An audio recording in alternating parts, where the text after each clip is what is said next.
ಹರೇ ಕೃಷ್ಣ. ಎಲ್ಲ ಕೇಳುಗರಿಗೂ ಶ್ರೀಮದ್ ಭಾಗವತದ ಅಧ್ಯಯನಕ್ಕೆ ಸ್ವಾಗತ. ಶ್ರೀಮದ್ ಭಾಗವತದ 7ನೆಯ ಸ್ಕಂದದಲ್ಲಿ ಪ್ರಹ್ಲಾದ ಮಹಾರಾಜನು ನರಸಿಂಹದೇವನನ್ನು ಕುರಿತಾಗಿ ಮಾಡಿದ ಪ್ರಾರ್ಥನೆಯನ್ನು ನಾವು ತಿಳಿದುಕೊಳ್ಳುತ್ತಿದ್ದೇವೆ. ತನ್ನ ತಂದೆಯು 3 ಲೋಕಗಳನ್ನು ಗೆದ್ದಿದ್ದರೂ ಆತನು ಸಂತೋಷವಾಗಿರಲು ಸಾಧ್ಯವಾಗಲಿಲ್ಲ. ಅವನು ಮರಣವನ್ನು ಗೆಲ್ಲಲು ಸಾಧ್ಯವಾಗಲಿಲ್ಲ. ಈ ಎಲ್ಲ ವಿಚಾರಗಳನ್ನು ನೆನಪು ಮಾಡಿಕೊಂಡು ಪ್ರಹ್ಲಾದನು ನರಸಿಂಹದೇವರಲ್ಲಿ ಪ್ರಾರ್ಥನೆ ಮಾಡಿಕೊಳ್ಳುತ್ತಿದ್ದಾನೆ. ಈ ಪ್ರಪಂಚದಲ್ಲಿ ಪ್ರತಿಯೊಬ್ಬ ಜೀವಿಯು ಮುಂದೆ ಸುಖ ದೊರಕಲೆಂದು ಅಪೇಕ್ಷಿಸುತ್ತಾನೆ. ಅದು ಮರುಭೂಮಿಯಲ್ಲಿ ಕಾಣಿಸುವ ಮರೀಚಿಕೆಯ ಹಾಗೆ ಅಷ್ಟೇ. ಮರುಭೂಮಿಯಲ್ಲಿ ನೀರೆಲ್ಲಿದೆ? ಈ ಭೌತ ಜಗತ್ತಿನಲ್ಲಿ ಸುಖವೆಲ್ಲಿದೆ? ಇನ್ನು ಈ ದೇಹಕ್ಕೆ ಸಂಬಂಧಿಸಿದಂತೆ ಹೇಳುವುದಾದರೆ ಇದರ ಮೌಲ್ಯವೇನು? ಇದು ಹಲವು ತೆರನಾದ ರೋಗಗಳ ಮೂಲ ಅಷ್ಟೇ. ತತ್ವಜ್ಞಾನಿಗಳು, ವಿಜ್ಞಾನಿಗಳು, ರಾಜನೀತಿಜ್ಞರು ಎನಿಸಿಕೊಳ್ಳುವವರೆಲ್ಲರಿಗೂ ಇದು ಚೆನ್ನಾಗಿ ಗೊತ್ತಿದೆ. ಆದರೂ ಅವರು ತಾತ್ಕಾಲಿಕ ಸಂತೋಷಕ್ಕಾಗಿ ಹಂಬಲಿಸುತ್ತಾರೆ. ಸಂತೋಷವನ್ನು ಪಡೆಯುವುದು ಬಹು ಕಷ್ಟ. ಆದರೆ ತಮ್ಮ ಇಂದ್ರಿಯಗಳನ್ನು ನಿಯಂತ್ರಿಸಲು ಅವರು ಅಸಮರ್ಥರಾದ್ದರಿಂದ ಈ ಜಗತ್ತಿನಲ್ಲಿ ಸಂತೋಷ ಎಂದು ಕರೆಸಿಕೊಳ್ಳುವುದನ್ನು ಬೆನ್ನಟ್ಟಿ ಹೋಗುತ್ತಾರೆ. ಅಷ್ಟೇ ಹೊರತು ಎಂದಿಗೂ ಸರಿಯಾದ ನಿರ್ಣಯವನ್ನು ಅವರು ಕೈಗೊಳ್ಳುವುದೇ ಇಲ್ಲ. ಈ ಐಹಿಕ ಪ್ರಪಂಚವು ದುಃಖಮಯವಾದದ್ದು ಎಂಬುದು ಪ್ರತಿಯೊಬ್ಬರಿಗೂ ತಿಳಿದಿದೆ. ಆದರೂ ಅವರು ಬಹಳ ಹಿತವಾಗಿರುವುದನ್ನು ಕೇಳಲು ಅಥವಾ ಆಲೋಚಿಸಲು ಹವಣಿಸುತ್ತಾರೆ. ದುರದೃಷ್ಟವಶಾತ್ ವ್ಯಕ್ತಿಯು ಹಾಕುವ ಎಲ್ಲ ಯೋಜನೆಗಳು ಕಾಲಕ್ರಮದಲ್ಲಿ ನಾಶವಾಗುತ್ತವೆ. ದೊಡ್ಡ ಸಾಮ್ರಾಜ್ಯವನ್ನು ಕಟ್ಟಬೇಕು, ಇಡೀ ಜಗತ್ತನ್ನು ತಮ್ಮ ಅಂಕೆಗೆ ತೆಗೆದುಕೊಳ್ಳಬೇಕು ಎಂಬ ಯೋಜನೆಗಳನ್ನು ಕಲ್ಪಿಸಿಕೊಂಡ ಅನೇಕ ರಾಜಕಾರಣ ಪಟುಗಳಿದ್ದರು. ಆದರೆ ಕಾಲ ಉರುಳಿದಂತೆ ಅವರ ಯೋಜನೆಗಳು, ಸಾಮ್ರಾಜ್ಯಗಳು ನಾಶವಾಗಿ ಹೋದವು. ಕೊನೆಗೆ ಅವರೂ ನಾಶ ಹೊಂದಿದರು. ಹೀಗೆ ನಾವು ಇಂದ್ರಿಯ ಸುಖಕ್ಕಾಗಿ ದೈಹಿಕ ಪರಿಶ್ರಮ ಪಡುವುದರ ಮೂಲಕ ಕೇವಲ ತಾತ್ಕಾಲಿಕ ಸಂತೋಷವನ್ನು ಅರಸುವುದರಲ್ಲಿ ತೊಡಗಿದ್ದೇವೆ. ಈ ವಿಷಯದಲ್ಲಿ ಪ್ರತಿಯೊಬ್ಬರೂ ಪ್ರಹ್ಲಾದ ಮಹಾರಾಜನಿಂದ ಪಾಠವನ್ನು ಕಲಿಯಬೇಕು. ನಾವೆಲ್ಲರೂ ಮತ್ತೆ ಮತ್ತೆ ಯೋಜನೆಗಳನ್ನು ಹಾಕುತ್ತೇವೆ. ಅವೆಲ್ಲವೂ ಮತ್ತೆ ಮತ್ತೆ ಹಾಳಾಗುತ್ತವೆ. ಆದ್ದರಿಂದ ವ್ಯಕ್ತಿಯು ಆ ರೀತಿ ವ್ಯರ್ಥವಾಗಿ ಯೋಜನೆ ಹಾಕುವುದನ್ನೇ ನಿಲ್ಲಿಸಬೇಕು. ಧಗಧಹಿಸಿ ಉರಿಯುತ್ತಿರುವ ಬೆಂಕಿಯನ್ನು ಹೇಗೆ ತುಪ್ಪವನ್ನು ಸುರಿದು ನಂದಿಸಲು ಸಾಧ್ಯವಿಲ್ಲವೋ ಹಾಗೆಯೇ ಇಂದ್ರಿಯ ಸುಖಕ್ಕಾಗಿ ಯೋಜನೆಗಳನ್ನು ಮತ್ತೆ ಮತ್ತೆ ಹೂಡುವುದರ ಮೂಲಕ ತೃಪ್ತಿ ಹೊಂದಲು ಸಾಧ್ಯವಿಲ್ಲ.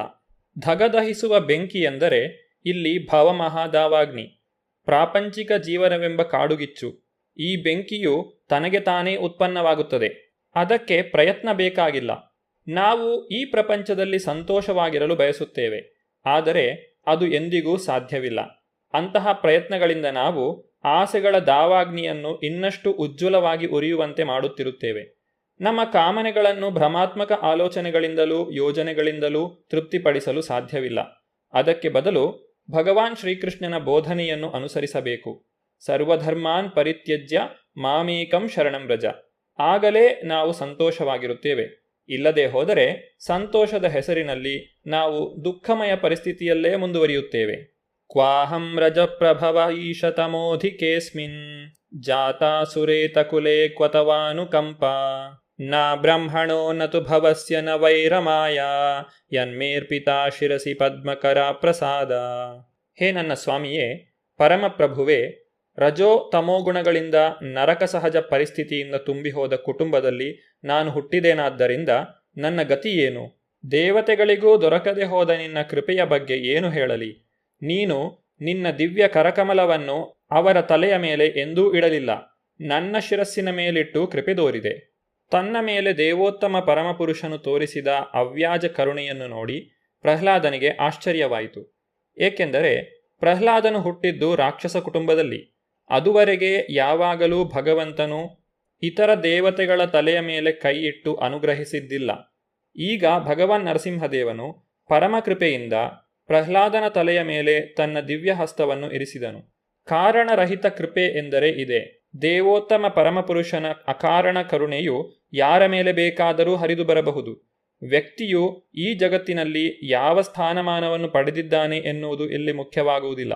ಭಗವಂತನನ್ನು ಪೂಜಿಸಲು ತನ್ನ ಸ್ಥಾನಮಾನದ ವಿವಕ್ಷೆ ಇಲ್ಲದೆ ಎಲ್ಲರಿಗೂ ಅರ್ಹತೆ ಇದ್ದೇ ಇದೆ. ಇದನ್ನು ಭಗವದ್ಗೀತೆಯು ದೃಢಪಡಿಸುತ್ತದೆ. ಮಾಂಚಯೋ ಅವ್ಯಭಿಚಾರೇಣ ಭಕ್ತಿಯೋಗೇನ ಸೇವತೆ ಸಗುಣಾನ್ ಸಮತೀತೇತಾನ್ ಬ್ರಹ್ಮಭೂಯಾಯ ಕಲ್ಪತೆ. ಯಾರು ಪೂರ್ಣ ಪ್ರಮಾಣದಲ್ಲಿ ಭಕ್ತಿ ಸೇವೆಯಲ್ಲಿ ತೊಡಗಿರುತ್ತಾನೆಯೋ, ಯಾವುದೇ ಸಂದರ್ಭದಲ್ಲಿಯೂ ಪತಿತನಾಗುವುದಿಲ್ಲವೋ, ಅವನು ಒಡನೆಯೇ ಭೌತಗುಣಗಳನ್ನು ಮೀರಿ ಬ್ರಹ್ಮನ್ ಮಟ್ಟಕ್ಕೆ ಏರುತ್ತಾನೆ. ನಿರಂತರವಾಗಿ ಭಗವತ್ ಸೇವೆಯಲ್ಲಿ ನಿರತನಾಗಿರುವವನು ಆಧ್ಯಾತ್ಮಿಕ ಜಗತ್ತಿನಲ್ಲಿ ಇರುತ್ತಾನೆ. ಈ ಭೌತ ಗುಣಗಳಿಗೂ ಭಗವಂತನಿಗೂ ಸಂಬಂಧವಿರುವುದಿಲ್ಲ. ಪ್ರಹ್ಲಾದ ಮಹಾರಾಜನು ಆಧ್ಯಾತ್ಮಿಕ ನೆಲೆಯಲ್ಲಿ ಇದ್ದುದರಿಂದ ರಜೋಗುಣ ತಮೋಗುಣಗಳಿಂದ ಹುಟ್ಟಿದ್ದ ದೇಹಕ್ಕೂ ಅವನಿಗೂ ಸಂಬಂಧವಿರಲಿಲ್ಲ. ರಜೋಗುಣ ತಮೋಗುಣಗಳ ಲಕ್ಷಣಗಳನ್ನು ಶ್ರೀಮದ್ ಭಾಗವತದಲ್ಲಿ ವರ್ಣಿಸಿದೆ. ಪ್ರಹ್ಲಾದ ಮಹಾರಾಜನು ಪರಮಭಕ್ತನಾದ್ದರಿಂದ ತನ್ನ ತಂದೆಯಿಂದ ಪಡೆದುಕೊಂಡ ದೇಹವು ರಜೋ ತಮೋಗುಣಗಳಿಂದಾದ ದೇಹವೆಂದು ಭಾವಿಸಿದನು. ಅವನು ಸತತವಾಗಿ ಭಗವಂತನ ಸೇವೆಯಲ್ಲಿ ತಲ್ಲೀನನಾದ್ದರಿಂದ ಅವನ ದೇಹವು ಈ ಭೌತ ಜಗತ್ತಿಗೆ ಸಂಬಂಧಪಟ್ಟಿರಲಿಲ್ಲ. ಶುದ್ಧ ವೈಷ್ಣವನ ದೇಹವು ಈ ಜನ್ಮದಲ್ಲೇ ಆಧ್ಯಾತ್ಮೀಕೃತವಾಗುತ್ತದೆ. ಉದಾಹರಣೆಗೆ, ಕಬ್ಬಿಣವನ್ನು ಬೆಂಕಿಯಲ್ಲಿ ಇರಿಸಿದರೆ ಅದು ಕೆಂಪಗೆ ಕಾದು ಎಷ್ಟು ಮಾತ್ರಕ್ಕೂ ಕಬ್ಬಿಣವಾಗಿ ಉಳಿಯುವುದಿಲ್ಲ, ಕೆಂಡವಾಗಿ ಪರಿಣಮಿಸುತ್ತದೆ.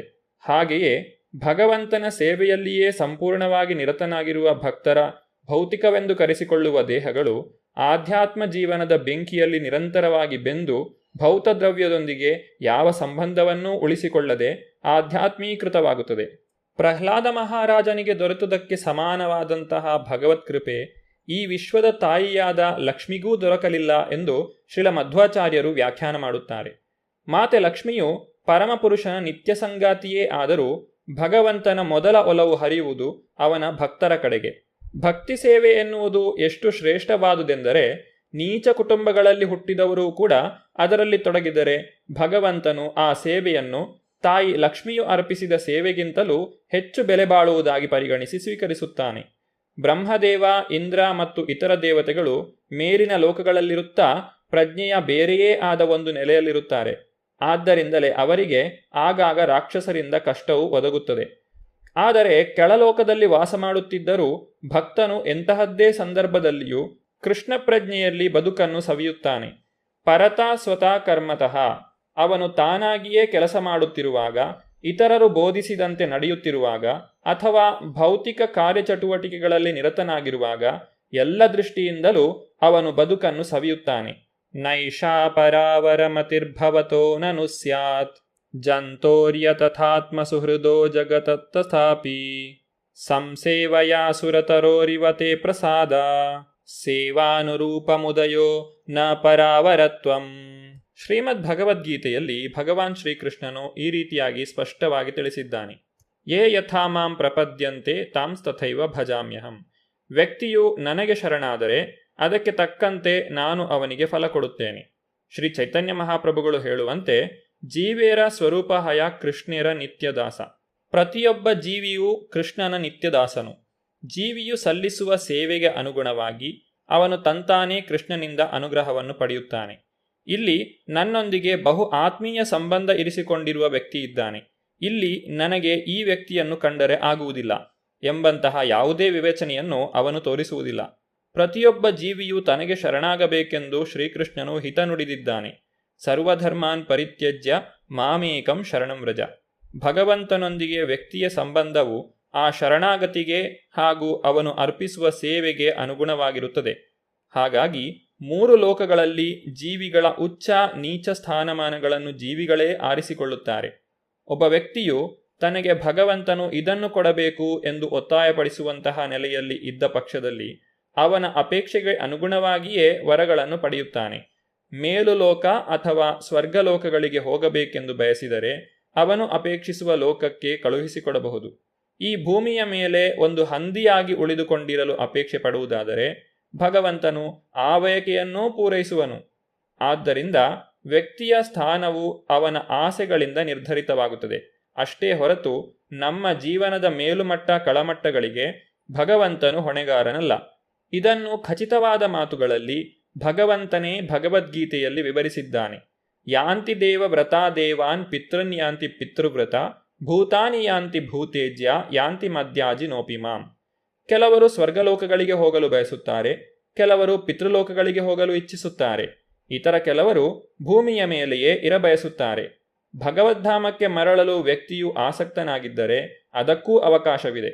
ಭಕ್ತನು ತನ್ನ ನಿರ್ದಿಷ್ಟ ಬಯಕೆಗೆ ಅನುಗುಣವಾಗಿ ಭಗವತ್ಕೃಪೆಯಿಂದ ಫಲವನ್ನು ಪಡೆಯುತ್ತಾನೆ. ಇವನು ನನಗೆ ಹಿತನಾಗಿದ್ದಾನೆ, ಇವನು ಹಿತನಲ್ಲ ಎಂದು ಭಗವಂತನು ಎಂದಿಗೂ ಪಕ್ಷಪಾತ ಮಾಡುವುದಿಲ್ಲ. ಅವನು ಪ್ರತಿಯೊಬ್ಬರ ಬಯಕೆಯನ್ನು ಪೂರೈಸುತ್ತಾನೆ. ಆದ್ದರಿಂದಲೇ ಶಾಸ್ತ್ರಗಳು ಈ ರೀತಿಯಾಗಿ ಹೇಳುತ್ತವೆ: ಅಕಾಮ ಸರ್ವಕಾಮೋವಾ ಮೋಕ್ಷಕಾಮ ಉದಾರಧಿ ತೀವ್ರೇಣ ಭಕ್ತಿಯೋಗೇನ ಯಜೇತ ಪುರುಷಂ ಪರಂ. ಅಂದರೆ ವ್ಯಕ್ತಿಯು ಕಾಮನ ರಹಿತನಾಗಿರಬಹುದು, ಅಥವಾ ಕಾಮ್ಯ ಫಲಗಳ ಆಸೆ ಉಳ್ಳವನಾಗಿರಬಹುದು, ಅಥವಾ ಮೋಕ್ಷದ ಅಪೇಕ್ಷೆ ಇರುವವನಾಗಿರಬಹುದು. ಪರಿಸ್ಥಿತಿ ಏನೇ ಆಗಿದ್ದರೂ ತನ್ನ ಶಕ್ತಿ ಇರುವಷ್ಟು ಮಟ್ಟಿಗೆ ದೇವೋತ್ತಮ ಪರಮಪುರುಷನನ್ನು ಪೂಜಿಸಿ ಪರಿಪೂರ್ಣತೆಯನ್ನು ಪಡೆಯಲು ಪ್ರಯತ್ನಿಸಬೇಕು. ಅದೇ ಕೃಷ್ಣ ಪ್ರಜ್ಞೆಯಾಗಿ ಶಿಖರ ಸ್ಥಿತಿಗೆ ಏರುತ್ತದೆ. ಭಗವಾನ್ ನರಸಿಂಹದೇವನ ಕುರಿತಾಗಿ ಪ್ರಹ್ಲಾದ ಮಹಾರಾಜನು ಮಾಡಿದ ಸ್ತುತಿಯನ್ನು ನಾವು ಮುಂದಿನ ಸಂಚಿಕೆಯಲ್ಲಿ ನೋಡೋಣ. ಧನ್ಯವಾದಗಳು. ಹರೇ ಕೃಷ್ಣ.